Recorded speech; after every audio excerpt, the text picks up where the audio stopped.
নমস্কার বন্ধুরা, তন্হির পাকশালাতে সবাইকে স্বাগত। আজ আবারও একটি সম্পূর্ণ নিরামিষ রেসিপি আপনাদের সঙ্গে শেয়ার করছি। শ্রাবণ মাস চলছে, আর এই শ্রাবণ মাসে অনেকেই কিন্তু নিরামিষ খাবার দাবার খেয়ে থাকেন। আর এর মধ্যে অনেকেই আমাকে অনুরোধ করেছিলেন সম্পূর্ণ নিরামিষ যে কোনো খাবার দাবারের রেসিপি শেয়ার করবার জন্য। বেশ কিছুদিন ধরে আমি আপনাদের সঙ্গে নিরামিষ খাবার দাবারের রেসিপি শেয়ার করছি, আর তার মধ্যে আপনারাই অনুরোধ করেছিলেন তরকার ডালের রেসিপি শেয়ার করবার জন্য। তরকার ডাল খেতে কিন্তু আমরা সকলেই ভীষণই পছন্দ করি। তাই আজকে আমি আপনাদের সঙ্গে সম্পূর্ণ নিরামিষ পেঁয়াজ রসুন ছাড়া চটজলদি তরকার ডালের রেসিপি শেয়ার করছি। তাহলে দেখে নেওয়া যাক আমার আজকের এই ভিডিওটি। পেঁয়াজ রসুন ছাড়া সম্পূর্ণ নিরামিষ ভেজ তরকার ডাল বানাবার জন্য আমি নিয়ে নিচ্ছি 1 কাপ পরিমাণে তরকার ডাল, অর্থাৎ খোসা সমেত গোটা মুগ ডাল। তরকার ডাল বানানোর জন্য কিন্তু খোসা সমেত গোটা মুগ ডালই ব্যবহার করতে হয়। আর এর সাথে নিয়ে নিচ্ছি 1/3 কাপ পরিমাণে ছোলার ডাল। 3 থেকে 4 বার জল বদলে বদলে দুরকম ডাল খুব ভালো করে ধুয়ে নেব। আমি ডাল কখনোই ভিজিয়ে রেখে রান্না করি না। আপনারা চাইলে 1 ঘন্টা বা 2 ঘন্টা ডাল ভিজিয়ে রেখে অবশ্যই রান্নাটা করতে পারেন। তবে আজকে ডালটাকে ভালো করে ধুয়ে নিয়ে 5-10 মিনিট ডালটাকে জল দিয়ে ভিজিয়ে রাখবো। যতক্ষণে আর কি বাকি প্রিপারেশনটা করছি ঠিক ততক্ষণই। ডালটা বানাবার জন্য প্রেসার কুকারের মধ্যে দিয়ে দিলাম 4 টেবিল চামচ পরিমাণে ঘি, আর দিলাম 1 টেবিল চামচ পরিমাণে সাদা তেল। তেল আর ঘি ভালো মতন গরম হয়ে গেলে ফোড়নে দিলাম একটা তেজপাতা, 3টে ফাটিয়ে নেওয়া শুকনো লঙ্কা, 1 চা চামচ গোটা ধনে, 1 চা চামচ গোটা জিরে, 2টো ছোট টুকরো দারচিনি, 4টে ফাটিয়ে নেওয়া ছোট এলাচ, 4-5টা লবঙ্গ, 1 টেবিল চামচ পরিমাণে কসুরি মেথি। কসুরি মেথি অবশ্যই ব্যবহার করতে হবে, না হলে স্বাদ ভালো হবে না।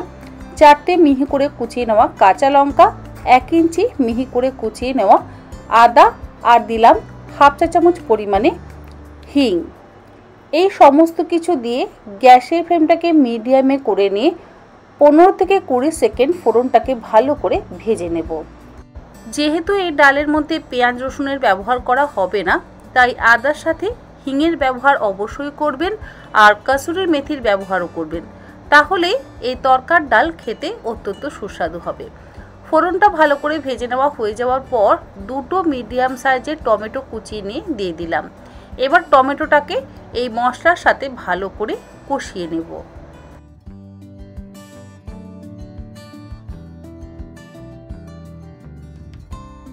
টমেটোটা মিনিট 3-4 সময় ধরে লো টু মিডিয়াম ফ্লেমে ভালো করে কষিয়ে নেওয়া হয়ে গেছে। অপরদিকে দেখুন 10 মিনিট আমার ডালটা ভিজে গেছে। এবার এই এক্সট্রা জলটা ফেলে দিয়ে দুরকম ডালই এর মধ্যে দিয়ে দিলাম। এরপরে এর মধ্যে দিয়ে দিচ্ছি স্বাদ অনুসারে লবণ। এখানে আমি 1 টেবিল চামচ পরিমাণে লবণের ব্যবহার করেছি। 1/2 চা চামচ হলুদ গুঁড়ো, 1 চা চামচ পরিমাণে দিলাম জিরে গুঁড়ো, 1 চা চামচ পরিমাণে দিচ্ছি কাশ্মীরি লঙ্কার গুঁড়ো। কাশ্মীরি লঙ্কার গুঁড়োর বদলে আপনারা নর্মাল ঝাল লঙ্কার গুঁড়োও দিতে পারেন। 1 চা চামচ পরিমাণে দিলাম ধনে গুঁড়ো। এই সমস্ত কিছু দিয়ে ডালটাকে মিনিট 3-4 সময় ধরে ভালো করে কষিয়ে নেব। সব সময় আমাদের হাতে হয়তো সময় থাকে না, তাই চটজলদি যদি তরকার ডাল বানাতে হয় আপনারা অবশ্যই এই রকমভাবে ডিরেক্ট প্রেসার কুকারে ডাল ভালো করে কষিয়ে নিয়ে তারপরে কিন্তু সেদ্ধ করে রান্না করে নিতে পারেন। অল্প একটু জল দিয়ে নিয়ে আবারও মিনিট 4-5 সময় ধরে ডালটাকে ভালো করে কষিয়ে নিচ্ছি। যত ভালো করে মশলা দিয়ে কষানো হবে তত কিন্তু সুস্বাদু হবে।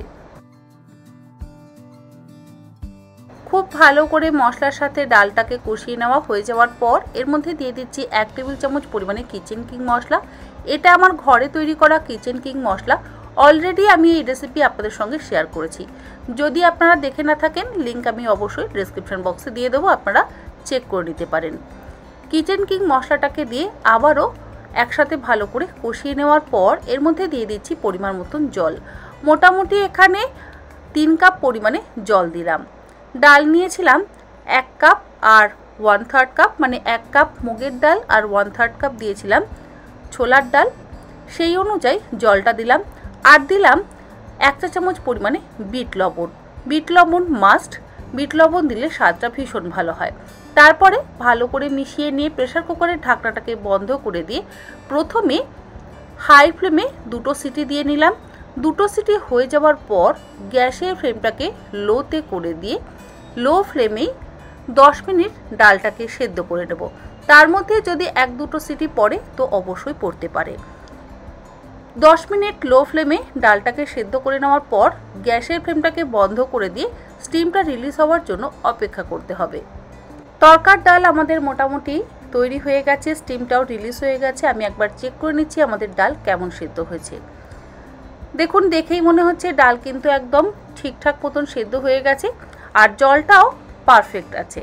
আপনারা চাইলে ছোলার ডাল এবং মুগের ডাল দুটো ডালই একদম সুন্দরভাবে সেদ্ধ হয়েছে, এক্সট্রা জল দেওয়ার আর প্রয়োজন নেই। যদি আপনাদের জলের পরিমাণ কম হয়, মানে প্রেসার কুকারের ঢাকনা খোলার পর যদি আপনারা দেখেন জল লাগবে, তাহলে আপনারা অবশ্যই এর মধ্যে একটু গরম জল ব্যবহার করতে পারেন।